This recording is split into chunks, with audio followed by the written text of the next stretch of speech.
And all at once, we were on the wrong side of the road, heading directly into oncoming traffic. Headlights glared straight into my eyes. "Tell me you love me best," I muttered.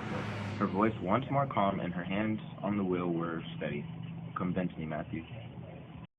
Envision the life of an author who writes about dark stories of child abuse. When you expect the author to have been connecting to their own life, this is not the case for the author of the book The Rules of Survival. In fact, Nancy was raised by a perfect family, successful life. Instead, Nancy's inspiration came from a different. She knew someone that was similar to the character Matt Walsh, that was constantly being abused by their parents. Nancy was absolutely flabbergasted in how a parent that is supposed to love and protect their child would treat them so cruelly. Nancy proclaimed that she had long, deep thoughts of what a life that involved in child abuse would be like. She then decided to write a book that showed her perspective of a life that dealt with child abuse. The Rules of Survival by Nancy Worland is a suspenseful, emotional, and thrilling book that follows the life of a teenage boy named Matt Walsh and his struggle to achieve freedom from his abusive mother, Nikki. Nikki is no less than crazy.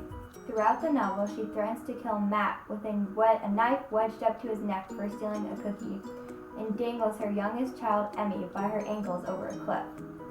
In the passage cited previously, Nikki feels as though her children did not show her enough gratitude, so she drives into oncoming traffic. Although the children have never gotten seriously hurt, they live in a world of fear.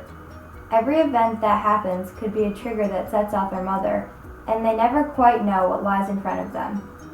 This all changes when Murdoch, a hero in disguise, enters their life. Murdoch dates Nikki for a few months, but the critical component that he lends to the story is the glimmer of hope that Matt takes from him to escape his situation. Other people may recognize Murdoch as a normal guy who was simply just trying to help. Although, to Matt, Callie, and Emmy, he was a hero. Murdoch was someone that was willing to go out of his way to help others with their problems. He was someone that was fearless and calm, which truly inspired the Walsh children. With Murdoch a part of the Walsh children's life, it brought hope that somehow they would escape from their mother, Nikki. As Nikki dated Murdoch, she tried extraordinarily hard to be normal, and she convinced herself that she was happy, but that didn't stop from her true self breaking through. Nikki was someone that was reckless, abusive, and cruel, but yet persistent. Nikki's character had never really changed in personality. Even if she tried to act normal, deep down inside, she was still the crazy Nikki she always has been. The Walsh family lived in a small apartment on the 3rd floor in southern Boston. Not only was this house just some place where they stayed, it was a place full of memories, lessons, and was a part of their everyday life. Studley was the place they grew up in, and it was all that the Walsh children knew. One of the most common themes that readers see in this book is how fear can be your friend. Matt and his sisters live in a world of fear, and they learn to listen to their fear. They learn to sense when the adrenaline races through their body or when something doesn't seem quite right. Because this novel is centered on the focus of abuse, fear is a repeating theme in the story.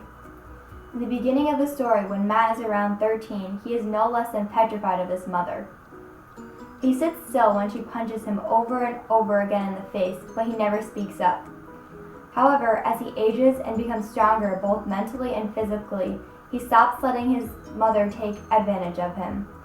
Fear is a crucial component to the story, and by using it to their advantage, the Walsh kids survive throughout their mother's abuse. Use a plethora of figurative language that engage the readers throughout the story. By doing this, it helps the readers further understand and visualize events that occurred in the book. One important memory used in the book is property. My mind has lingered on that word, property. Yes, that was the truth. We were Nikki's property, Worland, 131. The author compared the children to a property in a slave. This further acknowledged that by abusing a child, it can cause them to feel incompetent and inferior to the others, like a slave. One of the most remarkable literary devices in this book is the technique that Worland uses to convey this beautiful story. She tells it as a letter written to Emmy from Matt. By using this approach, we are reading the story with another character. Matt uses this letter to recap on his life and explain to his young sister why her life is so different than all of her friends. Another advantage to using this approach is that we see what it would like to be abused and have nowhere to go. Also, readers tend to feel like they are part of the story, so they make stronger bonds and connections with the characters. This book was the perfect medium between a page-turning thriller and a sappy emotional read. There was just enough suspense to keep you reading, but there was many more personal connections and much more character development than your average suspenseful novel. Throughout this haunting yet inspiring novel, Nancy Werling emphasizes the impact of child abuse. I would truly advise picking up a copy of this magnificent novel and giving it a try, because in order to end all child abuse, people need to recognize the effects it can have on others.